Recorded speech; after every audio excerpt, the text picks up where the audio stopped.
তায়েফের ময়দানে দাওয়াত দিতে গেলেন, সেখানেও মার খেলেন। মার খেয়ে সেন্সলেস হয়ে পড়ে থাকলেন। নবীজির মাথা থেকে পা পর্যন্ত শরীরগুলো তুলার চেয়েও নরম ছিল। সাহাবে কেরাম বলেন, রাসূলের হাতে যখন আমরা হাত ঢুকায় দিতাম মনে হতো তুলার মধ্যে হাত ঢুকে গেছে। আল্লাহ তাআলা আমার রাসূলকে সবচেয়ে সুন্দর করে বানিয়েছেন। 100 জন জান্নাতে পুরুষের শক্তিও দান করেছেন, সুবহানাল্লাহ।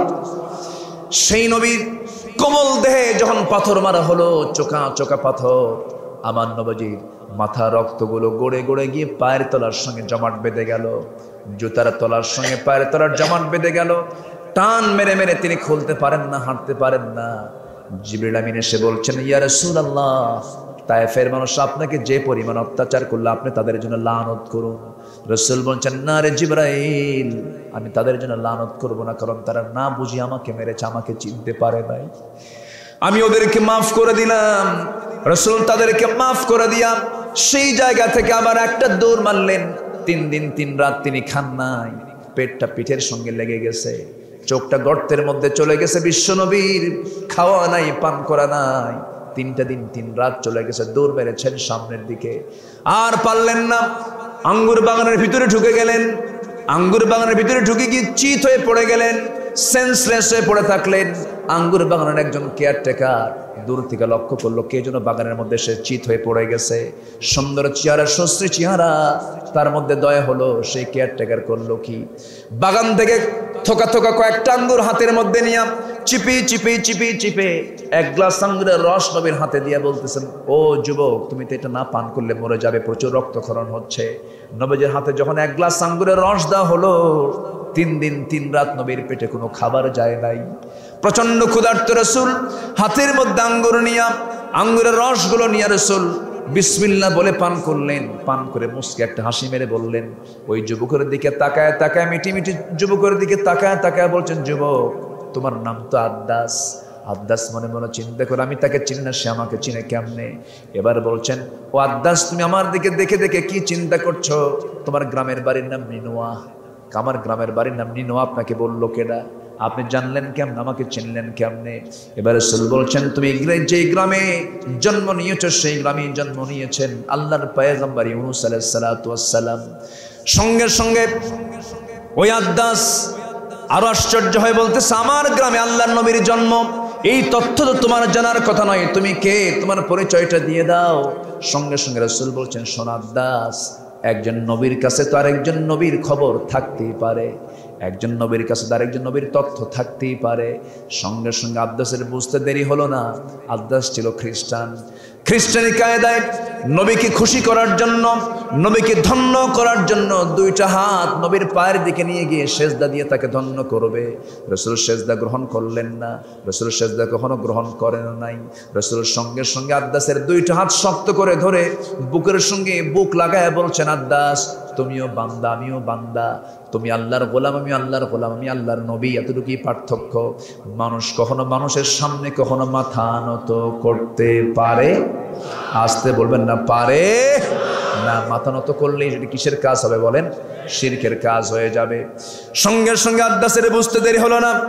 আদ্দাস সঙ্গে সঙ্গে হাত 2টা আগায় দিয়ে বলে ফেললো, আশহাদু আল্লা ইলাহা ইল্লাল্লাহু ওয়াহদাহু লা শারীকা লাহু ওয়া আশহাদু আন্না মুহাম্মাদান আবদুহু ওয়া রাসূলুহু।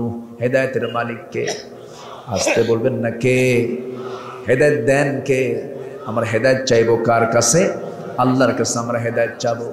আমার বন্ধুগণ, নবীজি মক্কার মাটিতে আবার ফিরে আসলেন। পরিবেশ নাই, মার খাচ্ছেন। সাহাবায়ে কেরাম সহ্য করতে না পেরে আবিসিনিয়ার দিকে হিজরত করলেন। সর্বশেষ আমার নবীজি টিকতে পারলেন না, আল্লাহ তাআলা অর্ডার দিয়ে দিলেন, মক্কা থেকে মদিনার দিকে পাড়ি জমালেন। মদিনায় গেলেন। 1টা বছর যেতে না যেতে রাসূল তো বলেছেন, ওই কাবার চাবি একদিন কার হাতে আসবে? নবীর হাতে আসবে। এটা কি শুধু দোয়া করে আসছে না জিহাদের প্রয়োজন হয়েছে?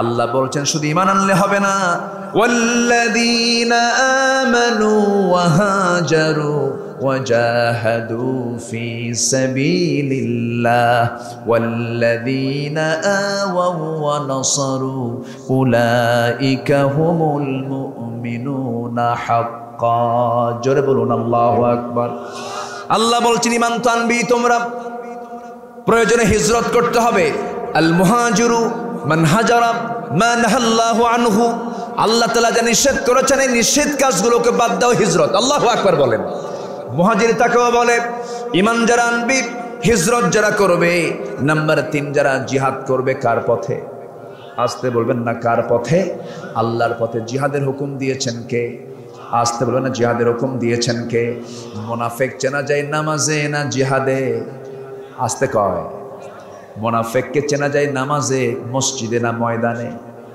বলেন বলেন বলেন মসজিদে মুনাফিকও যায় না মসজিদে মুনাফিকও যায় ফাসিকও যায় জালেমও যায় সবাই মসজিদে যেতে পারে কিন্তু সবাই দিন কায়েমের সংগ্রামে যেতে পারে না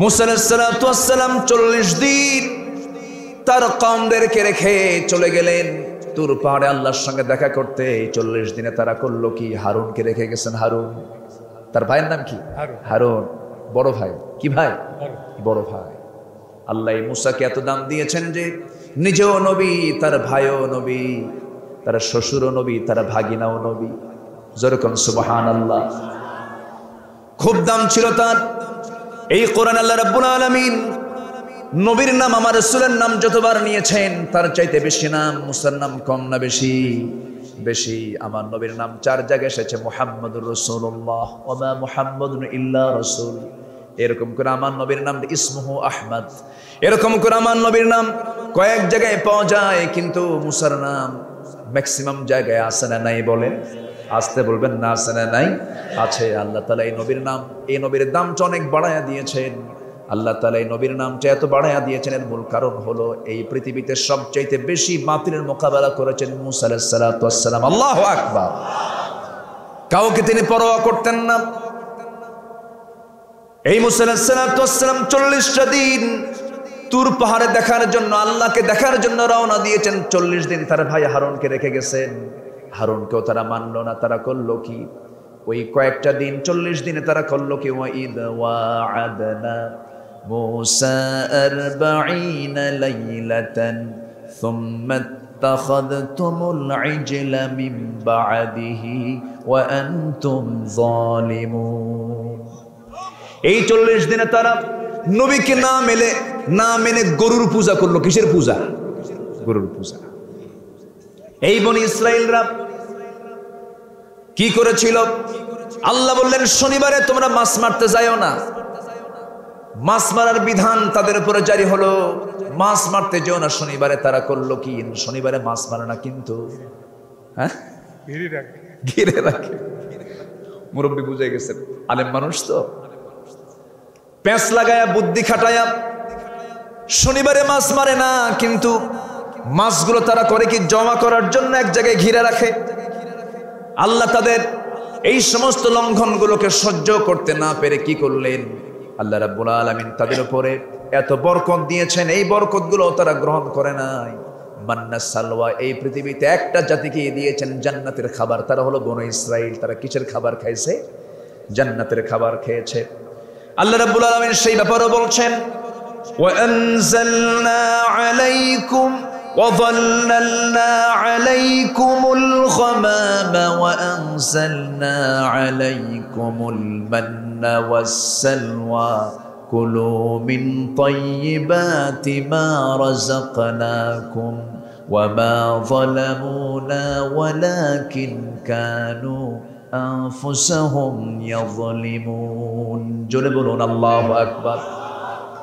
আল্লাহ তাদেরকে মান্না সালওয়া দিলেন তারা বলল মান্না সালোয়ার খাবো না আর ভাল লাগে না রসুন খাবো রসুন কি খাবে রসুন খাবে পেঁয়াজ খাবে আমার বন্ধুগণ খুব বাঁকা জাতিয়ারা ছিল শনিবারের বিধানকে লঙ্ঘন করলো তারা আল্লাহ করলেন কি ওয়ালাকাদ আলিমতুমুল্লাযীনা আতাদাউ মিনকুম ফিস সাবতি ফাকুলনা লাহু কুনু কিরাদাতান খাসিইন আল্লাহ তাদেরকে লাঞ্ছিত বানর বানায় দিলেন। 3 দিন বেঁচে ছিল, কয়দিন? সবগুলো বানর হয়ে গেছে। সবগুলো কি হয়েছে? বানর বানায় দিছেন। চেনা যায় না, বোঝা যায় না। 3 দিন পর্যন্ত বেঁচে ছিল, এরপরে তারা দুনিয়া থেকে বিদায় হয়ে যায়। আবার ভাববেন না এখানে ডারুনের মতবাদ আসছে না, ভুল কথা। মানুষ আগে কখনো বানর ছিল না। আল্লাহ তাদেরকে শাস্তি দিয়া তাদেরকে বানর বানায় কয়দিন রেখেছিলেন? 3 দিন রেখেছিলেন। রাসূল বলছেন, আবু বকর তোমার নাকটা এমন ক্ষত বিক্ষত হয়েছে কেন? হুজুর সেজদা দিয়েছে, এটা আমার অপরাধ। উতবা সাহেব আমার নাকটা বোচা করে দিয়েছে। পরিবেশ ভালো না হুজুর, চোরাগুপ্ত হামলা শুরু হয়ে গেছে, আপনাকে মেরে ফেলবে পাইলে পরে। ওরা সলা পরামর্শ করছে, হুজুর দয়া করি তাড়াতাড়ি আমরা অন্তত সন্ধ্যা পর্যন্ত মক্কার বাইরে চলে যাই। আমার নবী মক্কার বাইরে তাকে নিয়ে চলে গেলেন। 2 জন বন্ধু, আমার নবী আবার ছিলেন জামাই, আবু বকর ছিলেন আবার শ্বশুর মানুষ। একদিকে বন্ধু আর একদিকে জামাই শ্বশুর, 3 বছরের ছোট বড়। 2 জন মিলে রওনা করলেন, মক্কার আউটসাইডে চলে গেলেন। মক্কার আউটসাইডে গিয়া রাসূল লক্ষ্য করে দেখছেন ধীরে ধীরে আবু বকর পড়ে যাওয়ার মতো হয়ে যাচ্ছে, একদম তার শরীরটা নিস্তেজ হয়ে যাচ্ছে, প্রচুর রক্তক্ষরণ হচ্ছে। রাসূল তাড়াতাড়ি ইমার্জেন্সি খুঁজতেছেন, কোথাও কোনো প্রাণীর দুধ খুঁজে পাওয়া যায় নাকি। মেষের পাল খুঁজলেন, উটের পাল খুঁজলেন, কোথাও কিছু পাচ্ছেন না। ছোট্ট একটা ছাগল পাল দেখতে পেলেন দূর থেকে। সেই তপ্ত মরুর এলাকায় ছোট্ট একটা ছাগলের পাল দেখলেন, সেখানে একটা রাখাল বসে আছে। রাখালকে ডাক দিয়ে বলছেন, রাখাল আমাকে কিছু একটা ছোট্ট ছাগি দিবে নাকি? কি করবেন? আমি দুধ দহন করব। সঙ্গে সঙ্গে রাখালটা বলতেছে, কোনো ক্রমেই আমার দেওয়া সম্ভব হবে না, কারণ ছাগলগুলোর মালিক তো আমি নই, আমানতের খেয়ানত হয়ে যাবে। নবীজি মুস্কি মুস্কি হাসি মেরে ভাবতেছেন, আহারে এই মরু অঞ্চলের একজন রাখাল, ইমান নাই কিন্তু ইমানের গুণটা আছে, আমানতদারিতা আছে। এবার বলছেন, রাখাল ঠিক আছে, তুমি আমাকে ছোট্ট একটা এমন একটা ছাগি দাও যে ছাগিটার পেটে কোনোদিন বাচ্চা আসে নাই, পেটে কোনোদিন সন্তান আসে নাই, কোনো ওলানো নাই, ছোট্ট একটা ছাগি তুমি আমাকে দাও তো। এবার রাখাল মুস্কি হাসি মেরে ভাবতেছি, লোকটা পাগল নাকি? ছোট্ট ছাগি দিয়ে কি করবে? ছোট্ট ছাগি ধরে এনে রাসূলের হাতে যখন দেওয়া হলো, রাসূল তার কোলের মধ্যে নিলেন। কোলের মধ্যে নিয়ে ছাগিটার পিছনের দিকের 2টা পায়ের ঠিক মাঝখান বরাবর, ওলান বরাবর রাসূল তার হাতটা রাখলেন। হাতটা যখন রাখলেন, হাতটা রাখার সঙ্গে সঙ্গে নবীজির হাতের বরকত এমন ছিল, গোটা ওলানটা দুধে ভরপুর হয়ে গেছে। আমার নবীজির হাতের বরকত কে দিয়েছেন? আসতে বলবেন না, কে দিয়েছেন? আমার নবীজি এইরকম করে নখটা উঁচু করেছেন, ওই মক্কার মাটিতে রাতের বেলা চাঁদের রাতিতে ওই চাঁদের দিকে লক্ষ্য করে শুধু নখটা উঁচু করেছেন, ইশারা করেছেন। চাঁদ ইনশাক্কাল কামার, সঙ্গে সঙ্গে 2 ভাগ হয়ে গেছে। যেরকম সুবহানাল্লাহ। আমার নবীজির মুজিজা প্রকাশ পেয়ে গেল, গোটা ওলান ভরা দুধ হয়ে গেল। এবার রাসূল বলছেন, রাখাল একটা পাত্র আমাকে দাও। পাত্র দেওয়া হলো। রাসূল দুধ দহন করতে করতে পাত্র দুধ পূর্ণ হয়ে গেল। রাসূল বলছেন, আবু বকর সকালবেলা মার খেয়েছো, এখন বরকতের দুধ পান করো। বাটিটা হাতের মধ্যে নিয়ে আবু বকর, সাইয়েদনা আবু বকর পান করা শুরু করলেন। এত পরিমাণ তিনি দুধ খেলেন, জীবনে এত দুধ তিনি কোনোদিন খান নাই, পান করেন নাই। পেটের চামড়া টাইট হয়ে গেছে, এত পরিমাণ দুধ খেলেন। কিন্তু খাওয়ার পর বলছেন, হুজুর এত দুধ খাইলাম, কিন্তু লক্ষ্য করে দেখছি বাটি থেকে 1 চুল পরিমাণ দুধ তো কমলো না। আমার নবীজি বলছেন, আবু বকর রাখালকে দাও। রাখাল হাতের মধ্যে নিল, সে তো বিসমিল্লাহ বোঝে না। রাসূল বিসমিল্লাহ বলে দিলেন, সে খাওয়া শুরু করে দিল। সেও পেট ভরে পান করলো, কিন্তু দুধ তো কমে না। রাসূল বলছেন, সাহাবী আমার আবু বকর, আমি যদি এই জায়গায় আরো যদি কিছু আল্লাহর গোলামকে দেখতে পেতাম, সবাই তৃপ্তি ভরে দুধ পান করত, বাটি থেকে 1 চুল পরিমাণ দুধ কমতো না, যতক্ষণ না আমি রাসূল আমার ঠোঁটটাই বাটির মুখে না লাগাবো। যেরকম সুবহানাল্লাহ। আমার নবী আগে খেতেন না খাওয়াতেন? আসতে বলবেন না, খেতেন না খাওয়াতেন। নেতার গুণ কেমন হওয়া উচিত? আগে খাওয়া না আগে খাওয়ানো? বলেন বলেন বলেন বলেন। আগে খাওয়ানো, এটা হচ্ছে নেতার গুণ। কিন্তু আজকে দুনিয়ার যে সমস্ত নেতাগুলো আছে, এরা আগে খাওয়ায় না, খায়। শুধু খায় না, দেশ থেকে পাচারও করে, ঠিক কিনা? আমার বন্ধুগণ, আমার নবীজি সঙ্গে সঙ্গে বাটিটা হাতের মধ্যে নিলেন, পান করলেন তৃপ্তি ভরে। তিনিও পান করলেন, বরকত আল্লাহ তাআলা দিয়ে দিলেন। বাটিটা দুধ শূন্য হয়ে গেল। আমার ভাইরা, নবীজি শুধু মানুষকে খাওয়াতেন আগে নয়, নিজের বাড়ির বউকে পর্যন্ত রাসূল আগে খাওয়াতেন। সুবহানাল্লাহ বলবেন না? যেরকম সুবহানাল্লাহ। আর কিন্তু আমরা মনে মনে ভাবি, বউ যদি আগে খায়, অনেকে বলে তুই তো বেয়াদব, স্বামীর আগে খাস। এরকম আছে না? তাকে আমরা বেদব বলে সম্বোধন করি, কিন্তু তা না। আমার নবীজির কাছে আম্মা জান আয়েশা গ্লাস পূর্ণ দুধ এনে দিতেন। রাসূল বলতেন, আয়েশা তুমি আগে পান করবে, আমি এরপরে পান করবো। আম্মা জান আয়েশা বলেন, রাসূলকে আমি আগে কখনো খাওয়াতে পারিনি, রাসূলকে আগে কখনো সালাম দিতে পর্যন্ত পারি নাই। আমি রাসূলকে আগে সালাম দেওয়ার প্রস্তুতি নিতে নিতে রাসূল আগে সালাম দিতেন, কখন আমি টের পেতাম না। আমার বন্ধুগণ, আম্মা জান আয়েশা গ্লাস ভর্তি করে রাসূলের সামনে আনতেন দুধ, রাসূল ঠেলে দিতে বলতেন, আয়েশা তুমি আগে খাও। আম্মা জান আয়েশা যেদিক দিয়ে ঠোঁট লাগাতেন, নবীজি ঠোঁট লাগানোর জায়গাটা দেখে নিতেন, মার্ক করতেন। যখন দুধ খেয়ে নিচের অবশিষ্ট অংশ থেকে যেত, নবীজি গ্লাসটা তিনি অবশিষ্ট দুধ যেদিক দিয়ে আম্মা জান আয়েশা ঠোঁট লাগাতেন, সেই দিকে তিনি ঠোঁট লাগায় বাকি দুধ পান করে নিতেন। জোরে বলেন সুবহানাল্লাহ। ছাগলের গোশত খেয়ে হাড়গুলো রেখে দিতেন আম্মা জান আয়েশা, রাসূল সেই হাড়গুলো চুষে চুষে খেয়ে নিতেন। আল্লাহু আকবার। আম্মা জান আয়েশা বলেন, আমি রাসূলকে কখনো আগে সালাম দিতে পারি নাই। একজন সাহাবী রাসূলকে আগে সালাম দিতে পারে না, তিনি টেকনিক করলেন, কৌশল করলেন, আজকে যেমন করি হোক রাসূলকে আগে সালাম দেব। মোটা বৃক্ষের আড়ালে দাঁড়ালেন, আমার নবীজি কাছাকাছি চলে আসলেন, গাছের আড়াল থেকে আস্তে করে বের হয়ে রাসূলকে লক্ষ্য করে আচমকা করে হঠাৎ করে রাসূলকে লক্ষ্য করে সালাম দিয়ে বলছেন, আসসালামু আলাইকা ইয়া রাসূলুল্লাহ। আমার নবীজি মুস্কি হাসি মেরে উত্তরটা দিয়ে বলছেন, সাহাবী শোনো, এমন টেকনিক কইরা আগে সালাম দিলে কিন্তু সওয়াব পাবা না। যেরকম সুবহানাল্লাহ। বিশ্বনবী তার চরিত্র, আমরা কোন নেতা মানি না, কোন চরিত্র মানি না নবীর চরিত্র ছাড়া, ঠিক কিনা? কোরআন আমাদের সংবিধান, রাসূল আমাদের নেতা, আল্লাহ আমাদের রব। এই তিন কথার ভিতরে কেউ নাক গলাতে আসবে, গলা টিপে ধরবো আমরা, ঠিক কিনা? কষ্ট পাচ্ছেন? কষ্ট পাচ্ছেন? অনেক কথা আছে।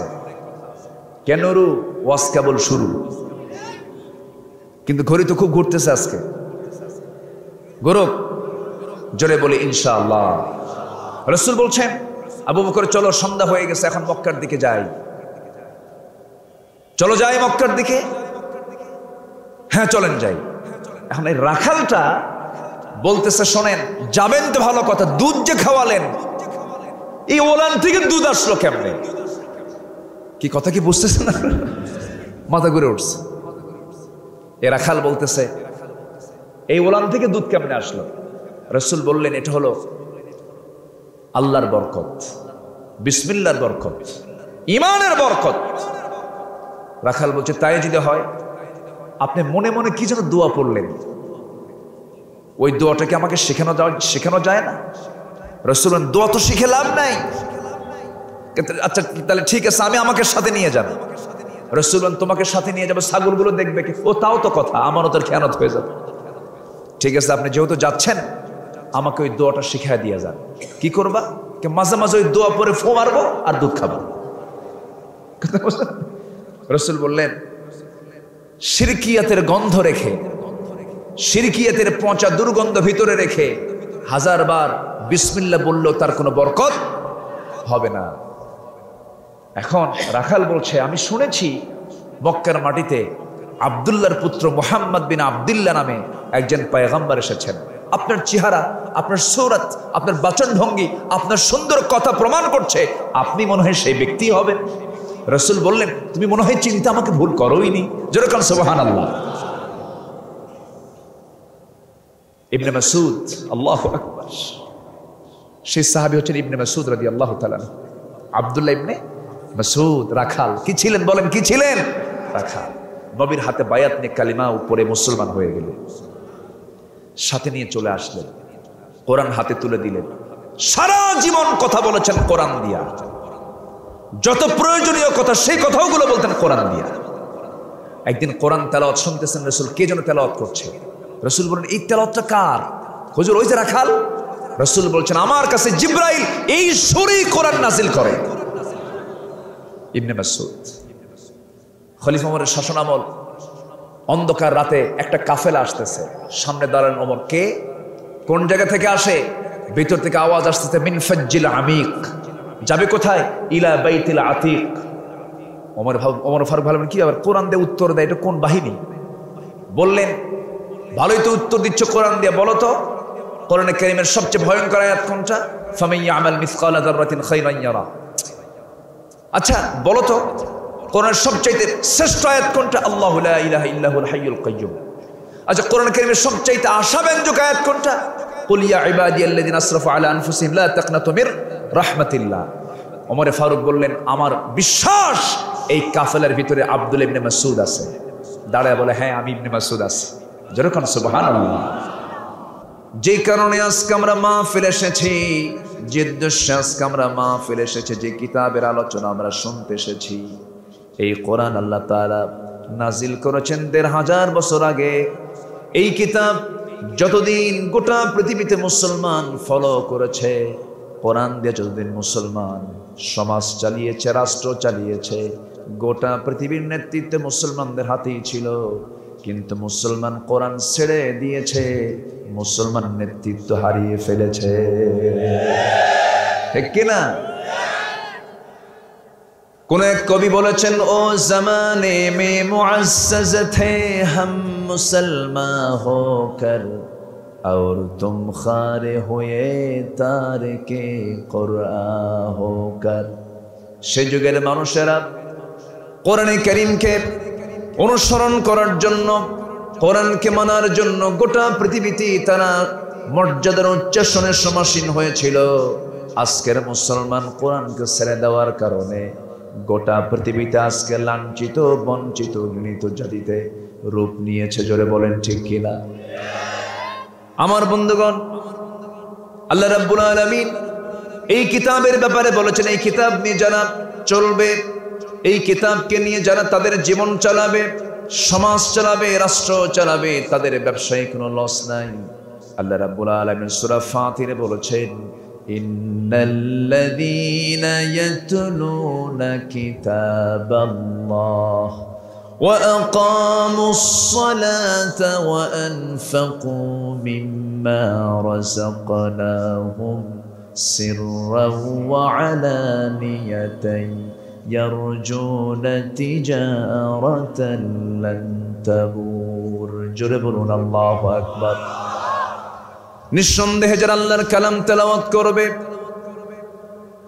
নামাজ যারা কায়েম করবে, গোপনে প্রকাশ্যে যারা আল্লাহর পথে খরচ করবে, তাদের এই সমস্ত ব্যবসায় কোনো লস নাই। তিজারাতাল লান তাবুর, তাদের ব্যবসায় কোনো ভাটা পড়বে না, লস হবে না। কিন্তু দুঃখজনক হলো সত্য, আজকে মুসলমান কোরআন থেকে কাছে না দূরে?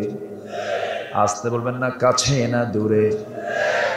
এই যেখানে হাজার হাজার মানুষ এসেছেন, নারী পুরুষ মিলি এই যে সহস্র মুসলমান হাজির হয়েছেন, আমি যদি একটা প্রশ্ন করে ফেলি, এখানে যারা বসে আছেন অধিকাংশ সহি করে কোরআন পড়তে পারেন এমন হাতকে অধিকাংশের উঠবে নাকি?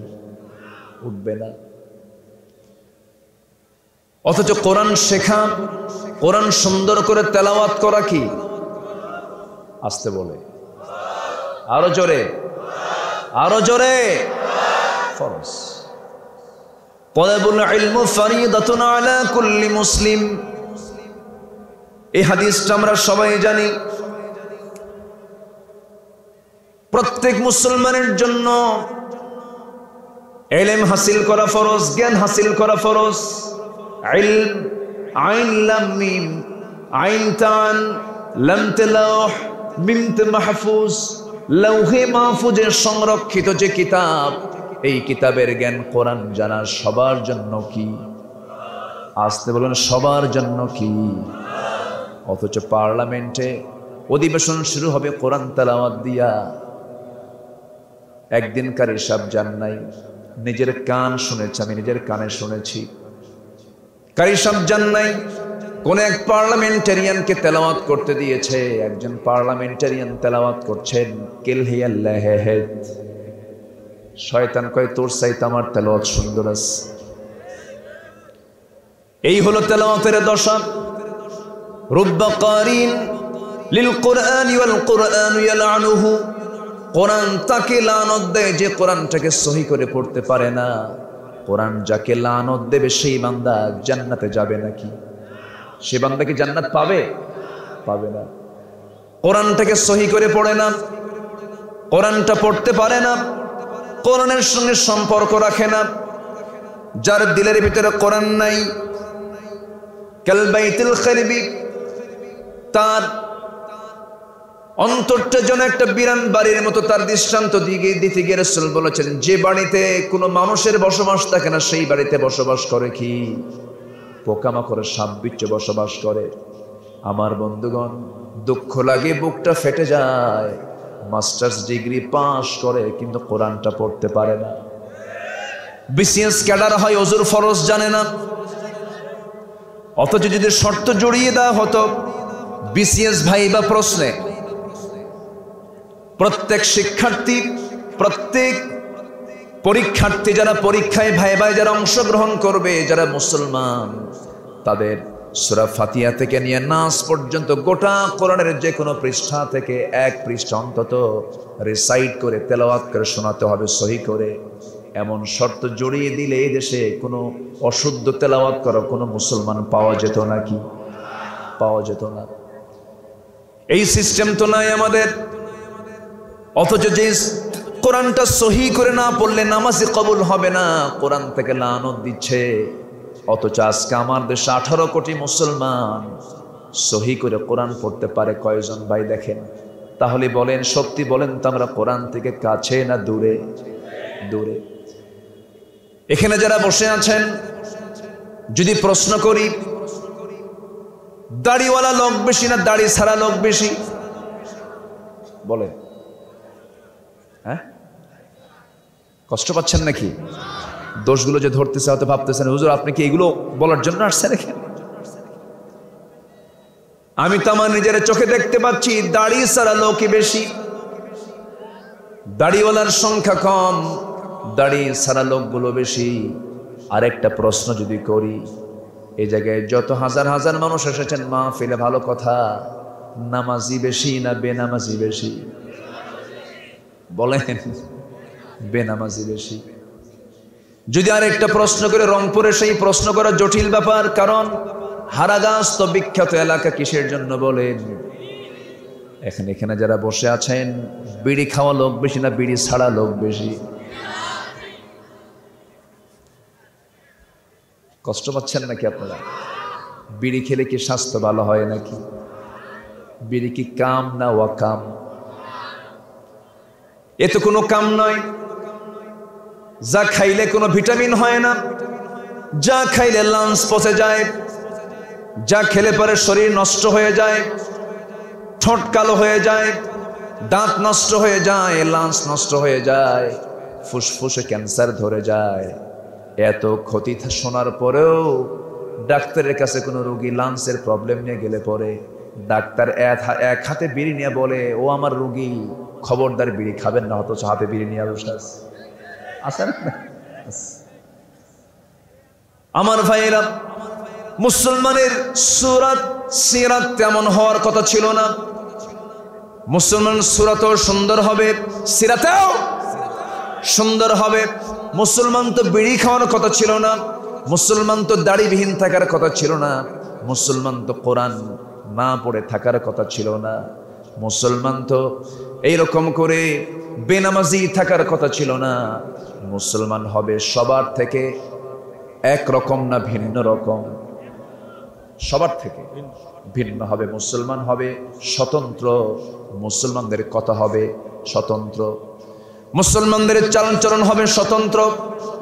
দুঃখজনক হলো সত্য, দুর্গা পূজার অনুষ্ঠান হয় হিন্দু ভাইদের, মন্দিরে তারা দুর্গা পূজা করেন। আমরা তাদেরকে গালমন্দ করব না, বরং আমার দেশের হিন্দু ভাইরা সংখ্যালঘু, আমরা তাদের মন্দির পাহারা দেব প্রয়োজনে। তাদের ধর্মের স্বাধীনতা ইসলাম নিশ্চিত করে দিয়েছে, ইসলাম কোনো ধর্মে আঘাত দেয় না, বাধা দেয় না। কিন্তু দুঃখজনক হলো সত্য, সেই দুর্গা পূজার অনুষ্ঠানের যে নারিকেলের নাড়ু কারা বেশি খায়? আলহামদুলিল্লাহ, দেখছেন? আলহামদুলিল্লাহ। আমার বন্ধুগণ, তাহলে আমাদের চাল চলনটা কেমন যেন হয়ে গেল। আল্লামা ইকবাল বলছেন, উনকো তহজীব নে हर बंदे से आजाद किया, उनको तहजीब ने हर बंदे से आजाद किया, लाके काबे से सनम खाने में आबाद किया। नब्য যুগের সভ্যতা মোহে কেটে ফেললে সব বাঁধন, মসজিদ ছেড়ে মন্দিরে গিয়া বাসা বেঁধেছ হায় এখন। মসজিদ ভাল লাগে না, বাবার সাথে মসজিদে যায় না, বাতিল নেতার পেছনে মন্দিরে গিয়ে মন্দিরের পূজার দৃশ্যগুলো দেখতে যায়। আছে না নাই? মসজিদ ধরো, মসজিদ ধরো, নামাজ ধরো, নেশা ছাড়ো। যে নেতা তোমার হাতে মদের বোতল তুলে দেয়, সিগারেটের প্যাকেট তুলে দেয়, জেনা করার জন্য নারী হাতে তুলে দেয়, সেই নেতৃত্বের মুখে আমরা জুতা মারি, জুতা মারি, জুতা মারি। দেখলাম তো বহু কিছু, আমরা একটু ভালো কিছু দেখব। জোরে বলি ইনশাআল্লাহ। দেশ স্বাধীন হয়েছে কোন সাল? ৭১। আজকে কোন সাল? ২৩। কত বছর হলো? ৫২ বছর ক্রস করেছে। ৫৩ বছর স্বাধীনতার আগে এদেশের মা বোন শালীন ছিলেন। তারা যে ব্লাউজটা বানাতেন আমার দাদিরা, আমি নিজের চোখে দেখেছি। আমার দাদির ব্লাউজ ছিল যা দিয়ে হাত ঢাকতো, পিঠ ঢাকতো, পেট ঢেকে যেত, কোমর ঢেকে যেত, কিছুই দেখা যেত না। ব্লাউজের কাপড় লাগতো ১ গজ ৪ গিরা। সেই ব্লাউজের কাপড় কমতে কমতে, স্বাধীন হতে হতে এই ৫৩ বছরে ১ গজই বাদ আছে, খালি ৪ গিরা। এদেশের কিছু উল্লুক ভাল্লুক মুসলিম নামধারী কিছু কপট, যাদের সঙ্গে আত্মীয়তা আছে ইহুদির, যাদের সঙ্গে আত্মীয়তা আছে খ্রিস্টানের, ওরা চায় এদেশের মুসলমানদের ভিতরে খ্রিস্টানি কালচার চালু করার জন্য। বোরকার বিরুদ্ধে যারা কথা বলে ওদের জন্য সমস্যা আছে না নাই? আচ্ছা, আল্লাহ রাব্বুল আলামিন বলেন, ওয়াল্লাযীনা আমানু وهاجروا وجاهدوا في سبيل الله والذين آووا ونصروا أولئك هم المؤمنون حقا لهم مغفرة ورزق كريم جربوا الله أكبر والذين آمنوا من بعد وهاجروا وجاهدوا معكم فأولئك منكم وأولو الأرحام بعضهم أولى ببعض في كتاب الله إن الله بكل شيء عليم জোরে বলুন আল্লাহু আকবার। আল্লাহ রাব্বুল আলামিন বলেন, যে সমস্ত বান্দার মধ্যে আমি আল্লাহ ৫টা গুণ দেখতে পাবো, আল্লাহ নিজেই বলছেন সেই সমস্ত বান্দা হলো টাটকা মুমিন, হক মুমিন। এই 5টা গুণ আমরা আজকে একটা একটা করে ব্যাখ্যামূলকভাবে শিখে যাব। জোরে বলি ইনশাআল্লাহ। যে বান্দার মধ্যে 5টা গুণ থাকবে না, সেই বান্দা কখনো খাঁটি মুমিন হতে পারবে না। আল্লাহ রাব্বুল আলামিন বান্দাকে সুন্দর করে জানিয়ে দিচ্ছেন, ও বান্দা, এই 5টা গুণ যদি অর্জন করতে পারো, লাহুম মাগফিরাতু ওয়া রিজকুন কারীম, তার জন্য 2টা পুরস্কার থেকে যাবে। একটা হলো সাধারণ ক্ষমা, যেরকম সুবহানাল্লাহ। সাধারণ কি? ক্ষমা। ক্ষমা যদি হয়, ওই বান্দার জন্য জাহান্নাম না জান্নাত, জাহান্নাম না জান্নাত, জান্নাত হয়ে যাবে। আমার ভাইরা, আমাদের মূল টার্গেট হলো জান্নাত লাভ করা, জাহান্নাম থেকে বাঁচা। আল্লাহ রাব্বুল আলামিন বহু জায়গায় বান্দাকে এনকারেজ করার জন্য, উৎসাহ দেওয়ার জন্য কিছু কিছু প্রশ্ন করেছেন। এক জায়গায় প্রশ্ন করছেন হাল শব্দ দিয়ে, বলছেন হাল আদুল্লুকুম আলা তিজারাতিন তুনজিকুম মিন আযাবিন আলীম। জোরে বলুন আল্লাহু আকবার। আমি কি তোমাদের এমন একটা বিজনেসের কথা বলবো যে বিজনেস তোমাকে জাহান্নামের আগুন থেকে বাঁচাবে, চিরস্থায়ী জান্নাত লাভ করতে পারবে? আল্লাহ রাব্বুল আলামিন সেই জায়গায় বলছেন তুমিনুনা বিল্লাহি ওয়া রাসূলিহি ওয়া তুজাহিদুনা ফি সাবিলিল্লাহি বিআমওয়ালিকুম ওয়া আনফুসিকুম যালিকুম খায়রুল লাকুম ইন কুনতুম তা'লামুন। জোরে বলুন আল্লাহু আকবার। জাহান্নাম থেকে বাঁচার জন্য আল্লাহ রাব্বুল আলামিন সূরা সাফিত প্রশ্ন করি ওই আয়াতের শেষে আরেকটা আয়াতে বলছেন ঈমান আনবে আল্লাহর উপরে, নবীর উপরে, এবং জিহাদ করবে কার পথে? আসতে বলবেন না, কার পথে? কাকে খুশি করার জন্য? আল্লাহকে খুশি করার জন্য। আমার বন্ধুগণ, এই দুনিয়ার সমস্ত কাজের ভিতরে যদি বান্দার ইখলাস না ঠিক থাকে, বান্দার একমাত্র আল্লাহকে রাজি খুশি করার উদ্দেশ্য না হয়, সব কিছুই তার নিষ্ফল হয়ে যাবে। হাশরের ময়দানে অনেক হাফেজকে বলা হবে, হাফেজ তুমি হাফেজ হয়েছো কেন? তোমার জন্য। আল্লাহ বলবেন না, তুমি আমার জন্য হাফেজ হও নাই। মানুষ তোমাকে হাফেজ বলবে, আলেম বলবি, এই খ্যাতির জন্য তুমি হাফেজ আলেম হয়েছো, জ্ঞানী হয়েছো, আজকে তোমাকে জাহান্নাম যেতে হবে। যখন শহীদকে ডাকা হবে, শহীদ তুমি আজকে আমার সামনে হাজির হয়েছে, তুমি শহীদ হয়েছো কারণ আল্লাহ তোমার জন্য শহীদ হয়েছেন না।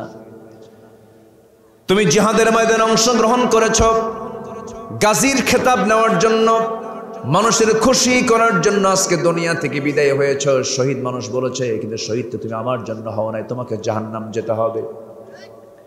দানবীর বলবে, দানবীরকে আল্লাহ বলবেন, দানবীর দান তো করছো, তোমাকে দানবীর বলেছে মানুষ, সত্যি করে বলো তো দানটা করছো কার জন্য? আল্লাহ তোমার জন্য না। না, তোমাকে বাহবা দেবে, তোমাকে দানবীর বলবে, এই জন্যই তুমি দান করেছ, জাহান্নামে চলে যাও। অতএব এই জীবনের যত কাজ হবে, সমস্ত কাজের পিছনে মূল নিয়ত থাকতে হবে কাকে সন্তুষ্ট করা। আসতে বলবেন না, কাকে সন্তুষ্ট করা? আল্লাহকে।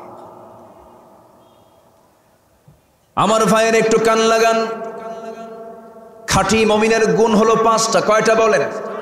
সূরা আনফালের 74 নম্বর আয়াতে আল্লাহ রাব্বুল আলামিন বলেন, ওয়াল্লাযীনা আমানু ওয়া হাজারু ওয়া জাহাদু ফি সাবিলিল্লাহি ওয়াল্লাযীনা আওয়াউ ওয়া নাসারু উলাইকা হুমুল মুমিনুনা হাক্কান লাহুম মাগফিরাতুন ওয়া রিজকুন কারীম। জোরে বলুন আল্লাহু আকবার। আমার ভাইয়েরা, আমার বন্ধুগণ, 1 নম্বর গুণ হলো কি? যারা ঈমান আনবে। কি আনবে বলেন? ঈমান আনবে। এখানে আমরা সবাই কি বেঈমান না ঈমানদার? ঈমান তো এনেছি আমরা। ঈমান আনলে আমরা ঈমানদার হওয়া যায় না। আমার বন্ধুগণ, নাম হলো ঈমান আলী, কিন্তু 5 ওয়াক্ত নামাজ পড়ে না। নাম কি? নাম হলো রমজান আলী, রমজান মাসে দুপুর বেলা ভাত খায়। নাম হলো হিম্মত আলী, সাইকেলের চাকা বাসুলি সিট হয়ে পড়ে, আছে না নাই? নাম হলো আতর আলী, পকেটে গাজার গন্ধ। নাম দিয়ে তো কাজ হবে না। আল্লাহর নাম চান না কাজ চান? আল্লাহর নাম চান না কাজ চান? কাজ চান। ভালো করে ঈমান আনতে হবে। ঈমান আনবো আমরা কার উপরে? আসতে বলবেন না, কার উপরে? ঈমান তো আনছি আমরা ওযু করার পরে ওযু ভঙ্গ করার কিছু কারণ আছে না নাই? ওযু করে যদি কেউ ঘুমায়, ওযু থাকবে না যাবে? ওযু করে যদি কেউ পেশাব পায়খানায় যায়, ওযু থাকবে না ভাঙবে? ওযু করে যদি কেউ সহবাস করে, তার ওযু থাকবে না যাবে? চলে যাবে। ওযু ভঙ্গের কিছু কারণ আমরা জানি, কিন্তু আমরা যে ঈমান এনেছি, ঈমান ভঙ্গেরও কিছু কারণ আছে। আবার ঈমানটা বৃদ্ধি পাবে কেমনে, তারও কিছু কাজ আছে। অনেক লম্বা লম্বা কথা, আমাকে সময় দেওয়া যাবে তো? ঈমান ভঙ্গের কিছু কারণ আছে না নাই? ঈমান বৃদ্ধিরও কিছু কারণ আছে। ঈমান বৃদ্ধির 10টা উপায় এবং ঈমান ভঙ্গের 10টা কারণ, এই মোট 20টা পয়েন্টে আমি কথা বলবো। জোরে বলি ইনশাআল্লাহ। তাহলে এখন বলেন, আমার সময় লাগবে কিনা? আপনাকেও সময় দিতে হবে কিনা? রাজি আছেন তো সবাই? রাজি আছেন কারা? জি, আচ্ছা, জি, হাত নামান। আমি দেখলাম সবাই রাজি আছেন, কিন্তু ওই যে দুইজন যে উঠে গেল, ও মনে রাজি নাই নাকি? এই বসেন। ভাবতেছেন আমি দেখতেছি না? আমি তো দেখছি। বসেন। এত লোকের মাঝ থেকে হঠাৎ করে একজন দুজন উঠে যাওয়া, এটা একটা, আমি মনে করি, আদবের খেলাফ কাজ। বসেন। খুব যদি চাপ হয়, একটু নখটা উঁচু করবেন, এরকম করে দেখাবেন, তাহলে বুঝবো যে আপনার সমস্যা। দয়া করে 1 নাম্বার 2 নাম্বার সমস্যা নাই, 3 নাম্বার কেউ তুলবেন না। কোন এক মাহফিল অনেকদিন আগে একজন নখ 3টা তুলছে। বললাম, কই যাবেন? হুজুর, বিড়ি খাবো। বুঝলেন? এগুলো না, আমরা বসি, সময় দেই। জোরে বলি ইনশাআল্লাহ। তাহলে 1 নাম্বার পয়েন্ট হলো, টাটকা মুমিন হতে হলে, খাঁটি মুমিন হতে হলে 1 নাম্বার কাজ হলো ঈমান আনা। দুর্বল করে না, মজবুত করে। মজবুত ঈমান কে দেখতে চান? আসতে বলবেন না, কে দেখতে চান? আল্লাহ দেখতে চান। আমার ভাইয়ের ঈমান আনবো আমরা কার উপরে? দেখে না, না দেখে? দেখে? দেখবেন কেমন আপনি? আল্লাহকে দুনিয়ায় দেখা যাবে? দেখবো আমরা জান্নাতে। জোরে বলি ইনশাআল্লাহ। জান্নাতে দেখার শখ আছে না আপনাদের সবার? একসঙ্গে দেখবো আমরা। জোরে বলি ইনশাআল্লাহ। হাদিসে এসেছে, পূর্ণিমার চাঁদ যেমন উজ্জ্বল দেখা যায়, এইরকম সুস্পষ্ট জান্নাতীরা আল্লাহকে জান্নাতের মধ্যে দেখতে পাবে।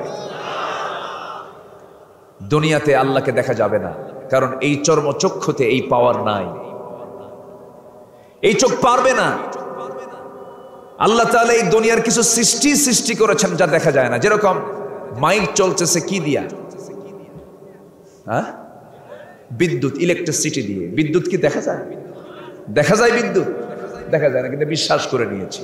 আচ্ছা, মাধ্যাকর্ষণ শক্তি বৈজ্ঞানিক নিউটন আবিষ্কার করেছেন, মাধ্যাকর্ষণ শক্তি কিন্তু দেখা যায় না। ইথার দেখা যায় না। এই যে মোবাইলে আমরা যে কথা শুনি, একজন ফোন দিচ্ছে, আমি শুনতে পাচ্ছি, কোনো তার আছে? তার আছে? তার নাই, অবশ্যই একটা কানেকশন আছে, যে কানেকশনে আপনার কথা আমার মোবাইলে এসে জমা হয়ে যাচ্ছে, আমি শুনতে পাচ্ছি। আমি বলছি, আপনি শুনছেন, আপনি বলছেন, আমি শুনছি। তাহলে এর মাঝে যদিও তার নাই, কিন্তু এর মধ্যে একটা ইথার, এর মধ্যে একটা যোগসূত্র আছে না নাই? তাকে দেখা যায়? তাকে দেখা যায়? তাহলে আল্লাহর সৃষ্টি যদি না দেখা যায়, আপনি আল্লাহকে দেখবেন কেমন? আল্লাহর সৃষ্টি তো আপনি দেখতে পান না। আল্লাহকে দেখবো আমরা জান্নাতে তৃপ্তি ভরে। জোরে বলি ইনশাআল্লাহ। একজন নবী আল্লাহকে দেখতে চেয়েছিলেন, দেখতে পান নাই, কিন্তু উনি জিদ ধরেছিলেন। উনি খুব কথা বলতেন আল্লাহর সাথে, খুব রাগী নবী ছিলেন, এবং এত রাগ ছিল তার, রাগের ঠেলায় চুল টুপি ভেদ করে চুল বের হয়ে যেত। সেই নবীটার নাম কি বলেন তো? এত জোরে বললেন মনে হয় বাড়ি আশেপাশে হবে, কিন্তু না, বাড়ি তো অনেক দূর। ফেরাউন যেখানে মুজাও সেখানে। ফেরাউনের লাশ এখনো আছে না নাই? আমি নিজের চোখে দেখেছি, মিস্টার ফেরাউন এখনো শীত হয়ে পড়ে আছে, শুটকি হয়ে আছে। আল ইয়াওমা নুনাজ্জিকা বিবাদানিকা। আল্লাহ বলছেন, ফেরাউন তোকে আমি কিয়ামত পর্যন্ত শুটকি করে রাখবো। এই পৃথিবীতে হত্যার রাজনীতি শুরু করেছে ফেরাউন আগে। সে তার নিজের ক্ষমতাকে পাকাপোক্ত করার জন্য 40,000 শিশুকে হত্যা করেছিল মুসার জন্ম ঠেকানোর জন্য। ওয়ায়াকতুলুনা, কি বলে, ইউযাববিহুনা আবনাআকুম ওয়ায়াস্তাহইয়ুনা নিসাআকুম। ছেলের সন্তানগুলোকে সে জব করেছিল, মেয়ের সন্তানগুলোকে জীবিত রেখেছিল। এই পৃথিবীতে প্রথম হত্যার রাজনীতি চালু করে হলো ফেরাউন।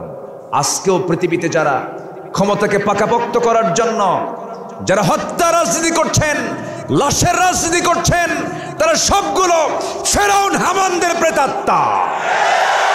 ওই সমস্ত বাতিলদের মোকাবেলা করার দরকার আছে না নাই? মুসার শক্ত লাঠি হাতে নিয়ে মোকাবেলা করতে রাজি আছেন কারা কারা? হাত উঁচু করে দেখা।